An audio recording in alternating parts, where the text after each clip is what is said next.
बिस्मिल्लाहिर्रहमानिर्रहीम। बच्चों, आज क्या गुफ्तगू है, क्या मौजू है? पिछली बार तो आपने सवालात किए थे।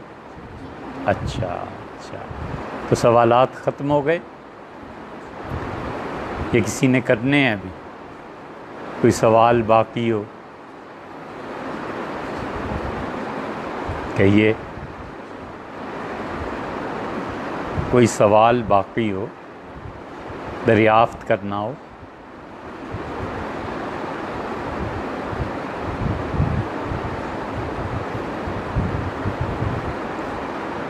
एक बच्चा था वज़ीरिस्तान का, वो कह रहा था हमने एक सवाल पूछना है छुट्टी पे। अच्छा,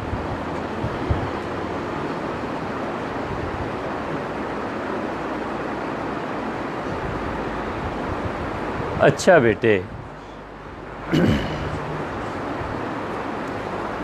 ये बताइए कि उर्दू ज़ुबान में मुहावरात बोलते हैं, कोई एक मुहावरा आप सुनाइए।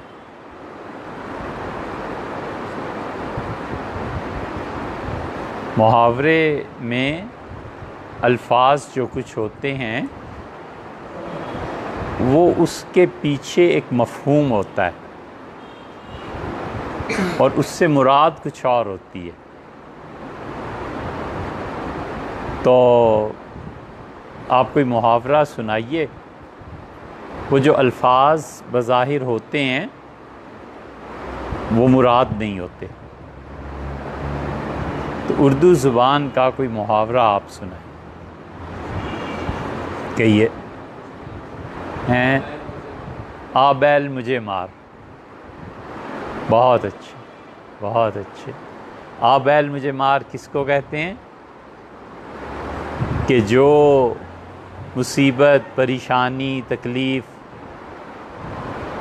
किसी आदमी के सामने, किसी बच्चे के सामने ना हो और जानबूझ के उस मुसीबत में पड़ जाए। ठीक है ना भाई, अपने काम से काम रखना चाहिए। आ बैल मुझे मार का मतलब ये हुआ कि अगर कोई और नहीं मिल रहा तो मैं तो हूँ ही ना, मेरे पास आ जाओ, मुसीबत को दावत देना। अच्छा, कोई और मुहावरा सुनाइए।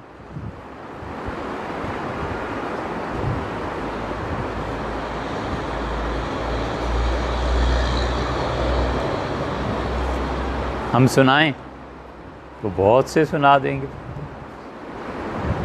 क्यों मेरा सर खा रहे हो? क्या मतलब? मुझे क्यों तंग कर रहे हो? सर खाने का तो ज़ाहिर है, सर तो नहीं ना खाया जा सकता, तो इसलिए मुहावरे में कहते हैं कि सर खा रहे हो यानी तंग कर रहे हो। सर के अंदर भी एक चीज़ होती है दिमाग। तो क्या बोलते हैं? क्यों मेरा दिमाग? हाँ, दिमाग खाना भी है, ठीक है मुहावरा, लेकिन असल मुहावरा है क्यों मेरा दिमाग चाट रहे हो, यानी आहिस्ता आहिस्ता आहिस्ता आहिस्ता दिमाग चाट रहे हो। अच्छा, दिमाग की बजाय कोई और लफ्ज़ बोलिए। क्यों मेरा मग़ज़ खा रहे हो? ये लफ्ज़ मग़ज़ है या मग़ज़ है? मग़ज़ सही है। उर्दू में भी हमेशा अल्फाज की अदायगी का ख्याल रखना चाहिए, ठीक है ना। क्यों मेरा मग़ज़ खा रहे हो? मग़ज़, दिमाग। बहुत से मुहावरे उर्दू में ऐसे ही हैं। मसलन आँखों पे मुहावरा है कि ये तो मेरी आँखों का चैन है, यानी मेरी आँखें इसको देखकर ठंडी होती हैं, मेरी आँखें इसको देख के सुकून हासिल करती हैं। ऐसे ही आप तो सुनाते नहीं मुहावरा। तुम्हारी ज़ुबान तो कैंची की तरह चलती है, जल्दी जल्दी बातें करना। कैंची कपड़े को काट देती है ना, तो ऐसे जुमले, ऐसी तीखी ज़बान जो इंसानों में तफरीक डाल दे, उसे क्या कहते हैं? मुहावरे में तेज़ ज़ुबान, उस पर मुहावरा बोलते हैं कि तुम्हारी ज़ुबान तो कैंची की तरह चलती है। अच्छा, और मुहावरा कोई बताइए।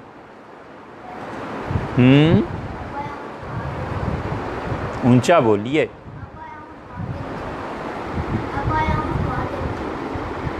कुछ समझ नहीं आई। आप या तो ऊंचा बोलिए और या फिर हमारे पास आ जाइए।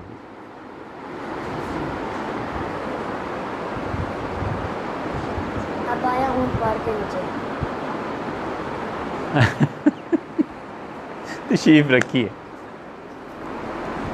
बहुत अच्छा मुहावरा बोला है, बहुत अच्छा। अब आया ऊंट पहाड़ के नीचे। ये ऊंट जो होता है ना बेटे, ये ऊंट बड़ा, इसमें दो चीज़ें आम तौर पे मुहावरे में बोली जाती हैं। एक तो ऊंट का इंतकाम बड़ा मशहूर है कि ऊंट बदला लेता है और ऊंट अपना इंतकाम लेता है। कीनाए शुतर, कि वो कीना, दिल में बुग़्ज़, हर चीज़ में जो जहर होता है ना बेटे, उसका मुकाम अल्लाह ने मुतय्यन किया है तख्लीक। सांप का जहर कहाँ होता है? दांतों के नीचे, दांतों में ना। इसी तरह ततैया का भी जहर होता है, शहद की मक्खी का भी जहर होता है और बिच्छू का भी जहर होता है। ये वाहिद खुदा की तख्लीक, हम इंसान ऐसे हैं जिनका जहर दिल में होता है। इसलिए बच्चों, जो अपने दिल को पाक नहीं करता ना जहर से, उसकी रूह मर जाती है।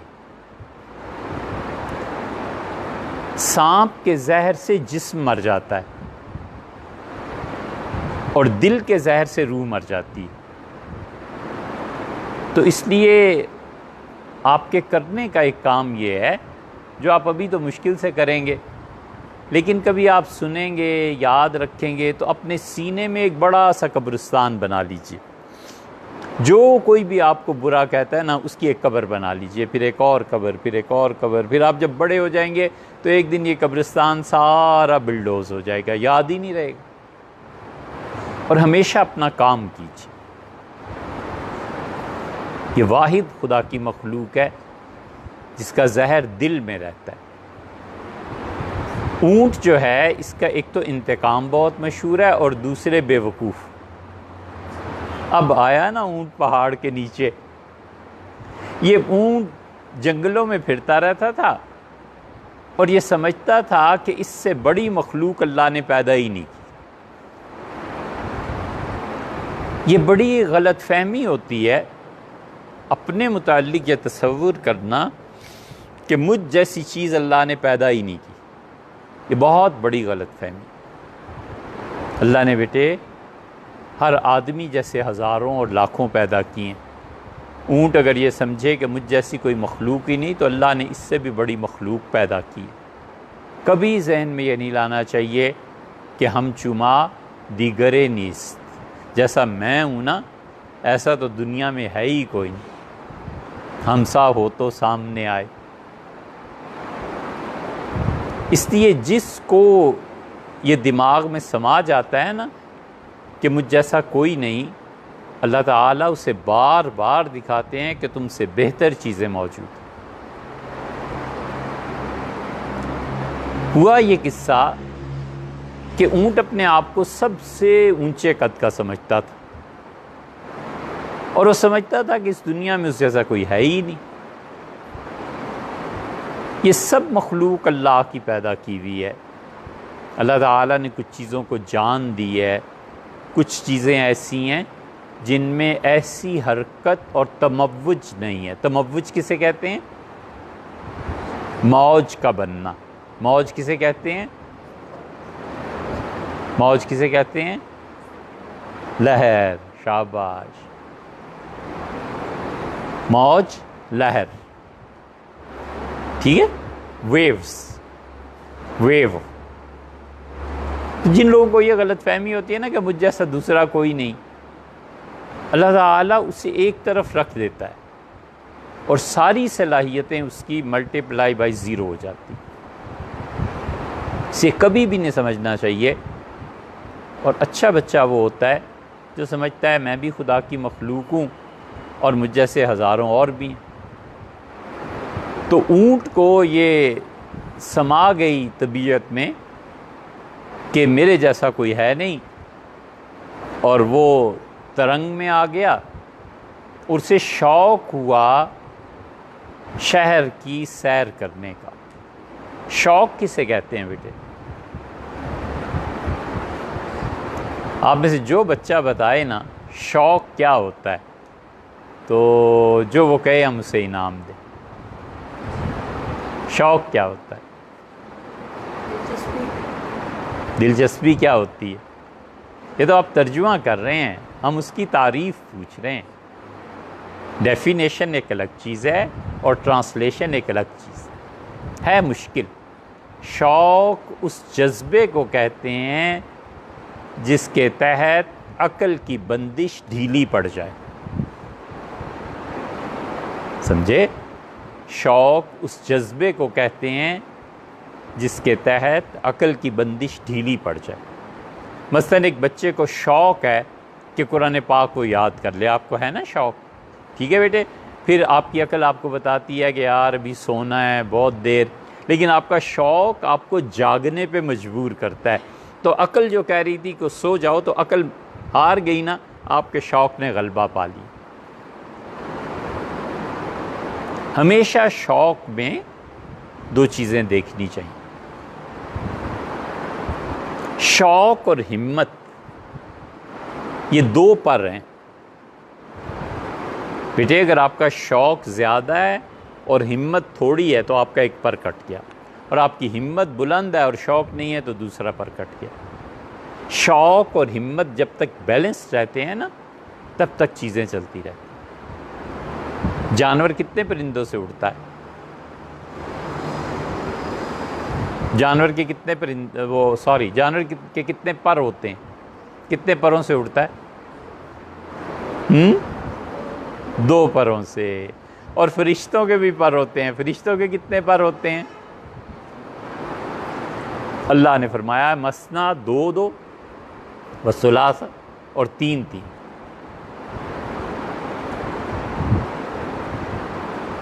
और जिब्रील अमीन को हुजूर सल्लल्लाहु अलैहि वसल्लम ने देखा था। आपने फरमाया मैंने जिब्रील को देखा, उसके 600 पर थे। सित्त में 600 पर वो फरिश्ता उड़ता कैसे होता हो? कितनी तेज रफ्तार। तो शौक़ और हिम्मत। हिम्मत तो आपकी ये है कि आप कहते हैं यार मैं तो इस पहाड़ पे चढ़ जाऊं, और शौक़ आपको है नहीं, क्या फ़ायदा। और शौक़ आपका ये है कि किसी तरह कुरान याद कर लूँ, और हिम्मत आप में इतनी भी नहीं है कि आप खड़े होकर 5 पारे सुनाएं। तो हिम्मत और शौक़ बेटे बराबर जब होते हैं ना, तब आदमी बड़े काम करता है। सही है? एक तो ये देखना चाहिए। दूसरे, शौक़ में अक्ल पीछे रह जाती है ना, जज्बा आगे आ जाता है ना। शौक़ किस चीज़ का है?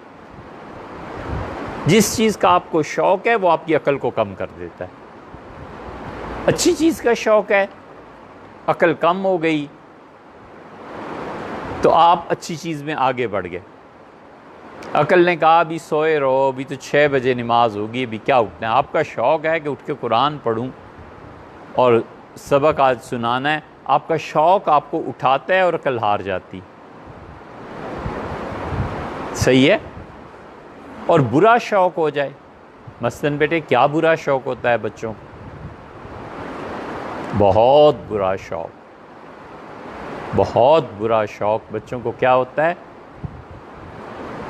आप बताइए। मोबाइल पे गेम्स खेलें, ये भी बुरा है। और कोई बताइए। कभी कभी बच्चों को ये शौक़ हो जाता है कि सबसे छुप के सिगरेट पी लें। ऐसे नालायक बच्चे होते हैं ना। तो बेटी जी जो शौक़ पैदा होता है, भाई अगर सिगरेट पीना इतनी अच्छी चीज़ है तो तुम घर वालों के सामने क्यों नहीं पीते, घबराते क्यों? इसका मतलब है, इट मीन्स कि ये कुछ ऐसी चीज़ें इससे छुपाना चाहते हैं। ये शौक़ इतना बढ़ता है कि अक्ल ख़त्म हो जाती। तो हमेशा जब भी किसी ऐसी चीज़ का शौक़ आपको लग जाए जो शरीयत मना करती है, आपके पेरेंट्स मना करते हैं, बड़े लोग मना करते हैं, तो हमेशा अक्ल को गालिब, शौक़ को हरा दो कि तुम्हारी कोई वैल्यू नहीं है।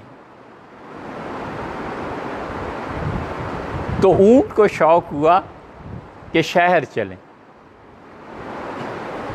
और दावा उसका ये था कि मैं सबसे बड़ी मखलूक हूँ। ये दावा बहुत मर्तबा होता है।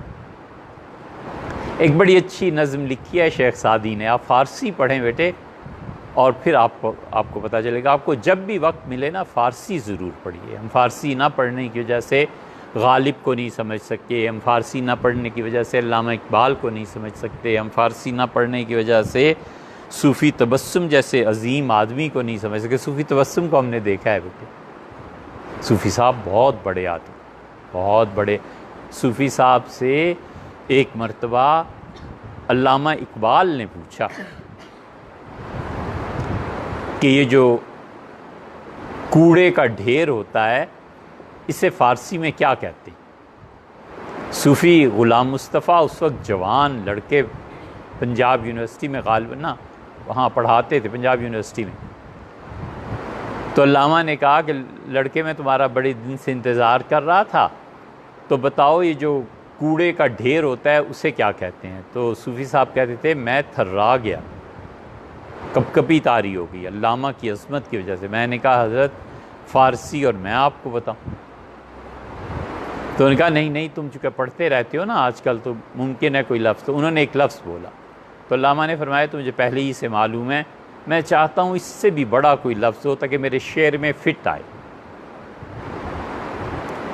आगे क्या अब ख्याल नहीं रहा सूफ़ी साहब ने, देख लेंगे, लिखा हुआ भी है किताबों में, मुमकिन है कभी ख्याल आ भी जाए।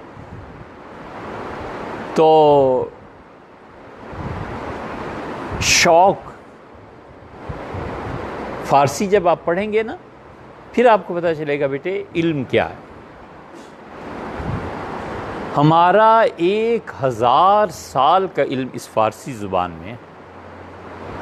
जब भी वक्त मिले ना फ़ारसी ज़रूर पढ़ो उस्ताद से और दिलचस्पी से। फिर आप मसनवी पढ़ सकते हैं, फिर फरीदुद्दीन अत्तार को पढ़ सकते हैं, फिर आप हकीम सनाई को पढ़ सकते हैं, फिर आप अल्लामा इकबाल को, गालिब को और बेदिल को। कमाल है, कमाल है। ये इतने बड़े लोग हैं कि जब आप पढ़ते हैं तो आपको फिर पता चलता है कि मौत क्या चीज़, मरना कैसे। जिस आदमी को बेटे मरना नहीं आता ना, वो कभी भी ज़िंदगी सही नहीं गुजार सकता। हमेशा मरना सीखो कि मरना कैसे। जब आप मरना सीखेंगे कैसे है, फिर आपको ज़िंदगी गुजारनी आसान हो जाएगी। मसलन मैं चाहता हूँ कि ईमान पे मरूँ, तो अगर मेरा ये तहैया है, मैंने ये तय कर लिया है कि ईमान पे मरना है, फिर मेरी ज़िंदगी सुधर जाएगी। मैंने ये तय कर लिया है कि मैं जैसे भी मरूं ज़िंदगी बर्बाद होगी। तो शेख सादी ने बड़ा अच्छा शौक़ पे एक लिखा है। बहुत शदीद गर्मी पड़ रही थी और पहली घंघोर घटा छाई। घंघोर किसको कहते हैं? कभी आपने बादल देखे? तह बतह बिल्कुल स्याह बादल। यहाँ पिछले दिनों आए हुए थे, दोपहर में ही अंधेरा हो गया था, पानी से भरे हुए, और बिजली की आवाज़, बिजलियां कूंद रही थी, बादल गरज रहे थे। ठीक है ना? उसे कहते हैं घंघोर घटा।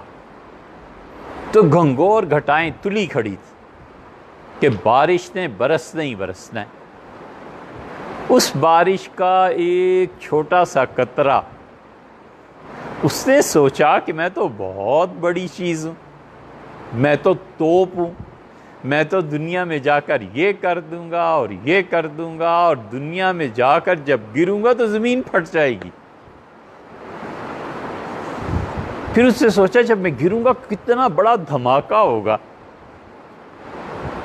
ओहो खुदाया, इंसान सारे मर जाएंगे जब मैं ज़मीन से टकराऊंगा। बड़ी चीज़ें वो सोचता रहा। अल्लाह को मंजूर ये था कि बेटे वो पानी का कतरा, हवा तेज़ चली और बादल जो थे ये समंदर पे पहुंच गए। जैसे कराची फ़र्ज़ कीजिए वहाँ समंदर है, तो ये बादल हटे अपनी जगह से और जाकर बादल जो थे वो समंदर के ऊपर चले गए। और अब जो बारिश शुरू हुई तो ये कतरा जो सोच रहा था ज़मीन से टकराऊंगा तो ज़मीन वाले फना कर दूंगा, सारे लोग मर जाएंगे, सारे जानवर ख़त्म हो जाएंगे दुनिया से, उसने जो आंखें खोली तो नीचे समंदर था। समंदर में कितने कतरे होते हैं, कोई गिन सकते? उसने कहा, आंखें खुली ना जब उसकी, तो उसने कहा कि गारियस्त हक्का के मन नेस्त, अगर ये जो कुछ देख रहा हूँ सच है ना, समंदर वाकई मौजूद है, मन नेस्तम में इसके मुकाबले में कुछ भी नहीं हूँ। तो ये होता है बेटे, आंखें जब खुलती हैं ना तो फिर पता चलता है ज़िंदगी क्या। और आंखें बंद रहती हैं, बहुत सी आंखें बंद रहती हैं। उसने कहा कि गरियस थक्का के मन निस्त, अगर ये सच है सब कुछ जो देख रहा हूँ तो मैं तो फिर कुछ हूँ ही नहीं ना, समुंदर में तो कितने ही कतरे। यही हाल उस ऊँट का हुआ। और ऊँट आया जब शहर की तरफ, जंगल से गुजरा तो उसने पहाड़ देखा और ऐसे गर्दन ऊंची की और सारा पहाड़ देखता रहा। अब आया ना ऊँट पहाड़ के नीचे तो सारी किरकिरी हो गई उसकी, सारा वो दिमाग से नशा निकल गया कि अल्लाह ने मुझसे बड़ी कोई मखलूक ही पैदा नहीं की। पहाड़ को देखा तो चुप हो गया, बड़ा शर्मिंदा हुआ, सर झुका लिया कि या अल्लाह ये तो तेरी मखलूक, पहाड़ मुझसे भी कहीं ऊपर है। ये होता है ऊंट। अच्छा भाई, ऊंट के पाँव कैसे होते हैं? आप में से किसी ने ऊंट का पाँव देखा है? नहीं देखा। अच्छा, पाँव के लिए लफ्ज़ क्या इस्तेमाल होता है? जानवरों के पाँव को क्या कहते हैं?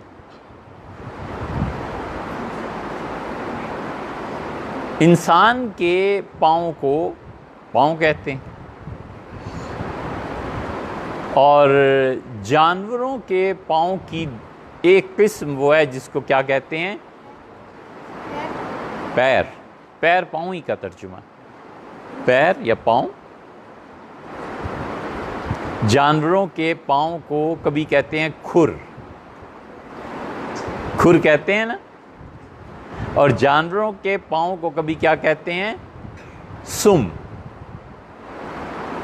तो जानवरों में पाँव की एक किस्म खुर कहलाती है, एक किस्म सुम कहलाती है।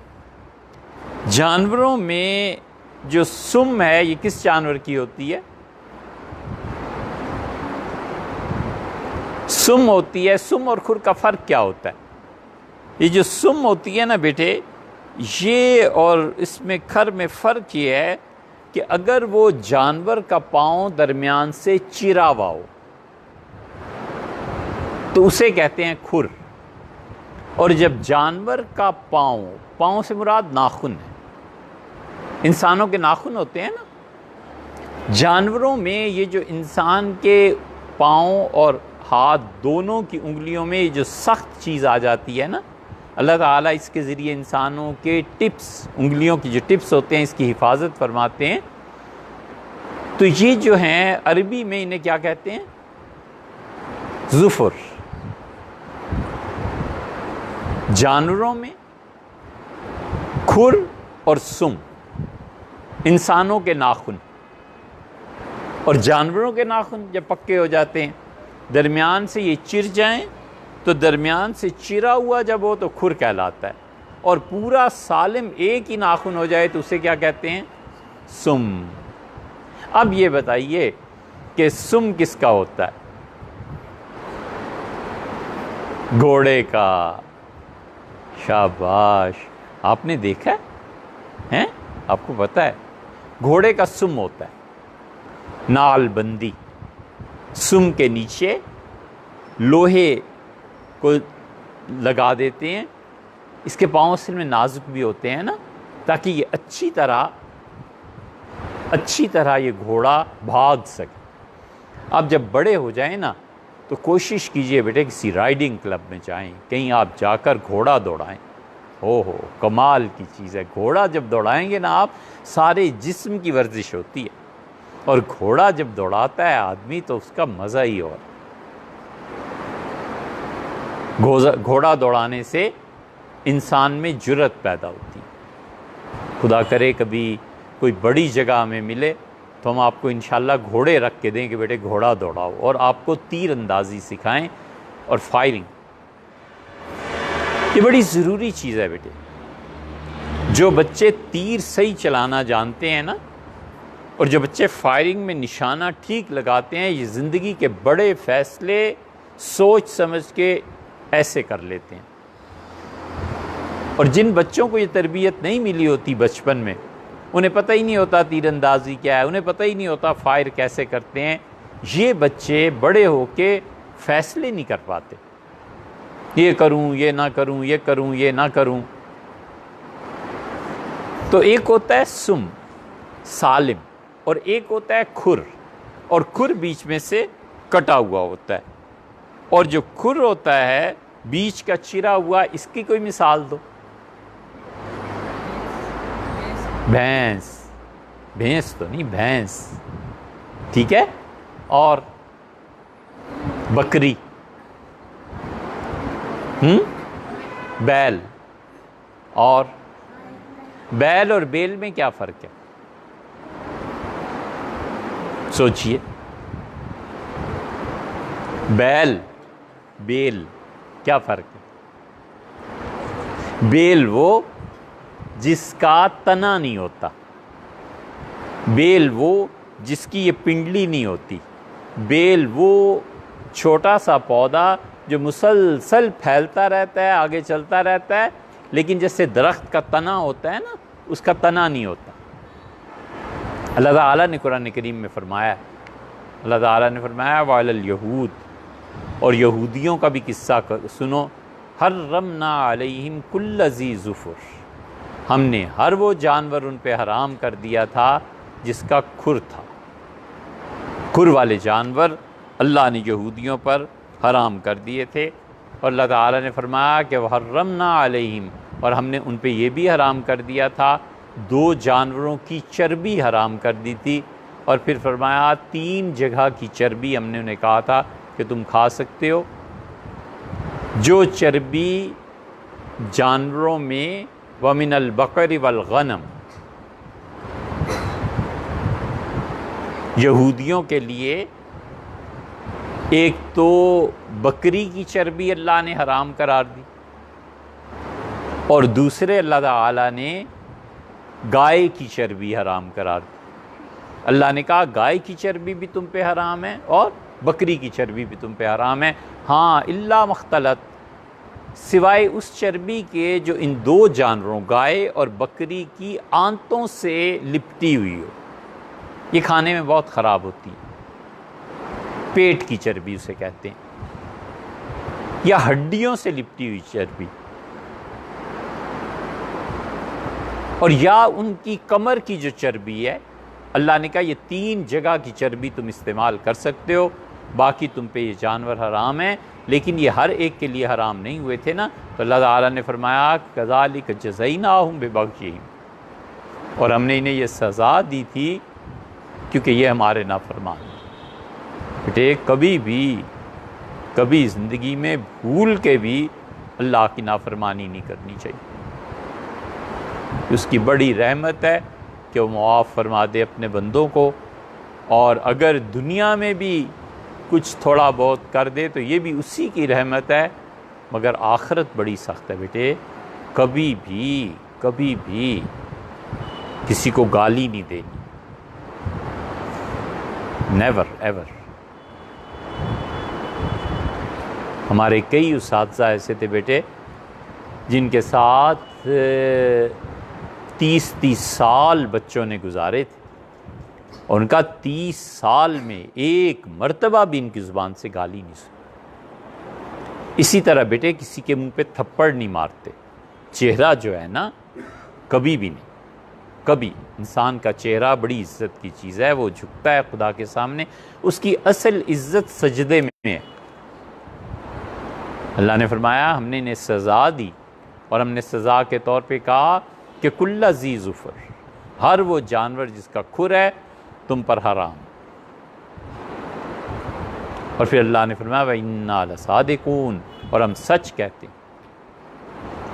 अच्छा भाई, ये तो जानवरों की बात थी, इंसानों में क्या होता है बताइए? उंगलियों के सिरों पे क्या होता है? हैं? नाखन। अच्छा आप बताइए भाई, ये लफ्ज़ क्या है? क्या फरमाया? पोरे। पोरे तो ये होते हैं नरम, उंगली की पोर, यहाँ से लेके यहाँ तक पोर बराबर। लफ्ज़ क्या है ये लफ्ज़ है नाखुन, नाखन नहीं, ठीक है? इसे नाखुन बोलते हैं, नाखन नहीं बोलते। ये देहाती ऐसी फजूल लोग, इनकी ज़ुबान है, असल ज़ुबान नाखुन है। देहात में बेटे नहीं रहना चाहिए। जब आप बड़े हो जाएं ना, फ़िलहाल तो आप रहें आराम से टिक के अपने वालिदैन के साथ, लेकिन जब आप बड़े हो जाएं तो गांव की ज़िंदगी छोड़ के शहरों में आओ। ये तय करो कि गांव में नहीं रहेंगे। अल्लाह ताला ने हज़रत यूसुफ़ अलैहिस्सलाम के वालिदैन जब गांव से आए थे ना, तो अल्लाह ने कहा कि यूसुफ़ ने उन्हें कहा वजा बिकुम मिनल बदवी, और ये जो आप गांव से शहर में आए हैं ये अल्लाह का बहुत बड़ा इनाम। इससे बेटे जो बच्चे शहरों में पलते हैं ना, इनकी तालीम, इनका मिजाज, इनका ज़ौक़ किसको कहते हैं? अब ये तुम छोटे छोटे हो, तुम पता नहीं याद भी करते हो कि नहीं। ज़ौक़ किसको कहते हैं? शऊर की आखिरी हद ज़ौक़ होता है, लास्ट रियलाइजेशन, इसको कहते हैं शौक़। शौक़ के बाद इसको कहते हैं ज़ौक़, टेस्ट। इस ज़ौक़ के बाद कोई मुकाम फिर बाकी नहीं रहता, फिर फना ही है। अदरवाइज़ किसी चीज़ का टेस्ट, उसके आखिरी हद तक उसको महसूस कर लेना, लास्ट रियलाइजेशन, ये है ज़ौक़। गांव में ज़ौक़ नहीं होता इतना, शहर में आते हैं तो आपको पता चलता है टेस्ट क्या है लाइफ का, कलर क्या है लाइफ का। इसलिए कभी भी गांव में नहीं रहना। जब बड़े हो जाओ गांव से निकलो, बड़े हो जाओ शहरों में आके काम करो। अच्छा, तो इसे क्या कहते हैं? नाखुन। नाखुन पे कोई मुहावरा सुनाइए।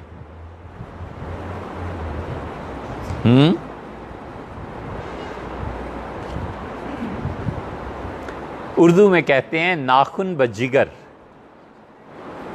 ये नाखुन जिगर के ऊपर है। नाखुन बे दिल, ये नाखुन दिल के साथ है। अरे आपका नाम तो हमारे नाखुनों पे लिखा हुआ है। जिससे बहुत ज़्यादा मोहब्बत हो ना, उसे कहते हैं।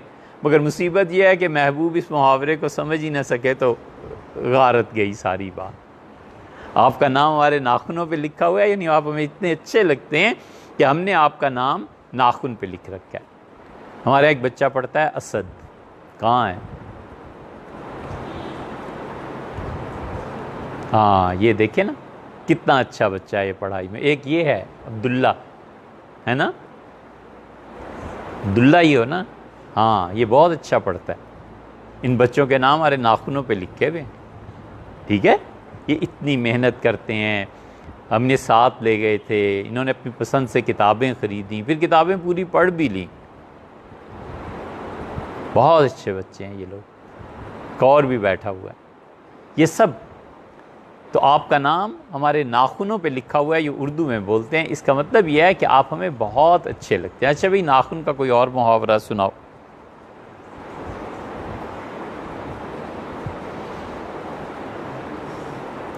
नाखून काटने के लिए क्या कहते हैं?